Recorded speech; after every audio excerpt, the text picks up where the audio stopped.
بسم اللہ الرحمن الرحیم اللہم صلی علی محمد النبی الامی وعلی آلہ وصحبہ وبارک وسلم۔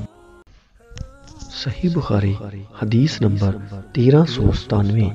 ایک دہاتی نبی کریم صلی اللہ علیہ وآلہ وسلم کی خدمت میں آیا اور عرض کی کہ آپ صلی اللہ علیہ وآلہ وسلم مجھے کوئی ایسا کام بتائیں جس پر اگر میں ہمیشہ قائم رہوں تو جنت میں داخل ہو جاؤں۔ آپ صلی اللہ علیہ وآلہ وسلم نے فرمایا کہ اللہ کی عبادت کر، اس کا کسی کو شریک نہ ٹھہرا، فرض نماز قائم کر، فرض زکوٰۃ دے اور رمضان کے روزے رکھ۔ دیہاتی نے کہا، اس ذات کی قسم جس کے ہاتھوں میں میری جان ہے، ان عملوں پر میں کوئی زیادتی نہیں کروں گا۔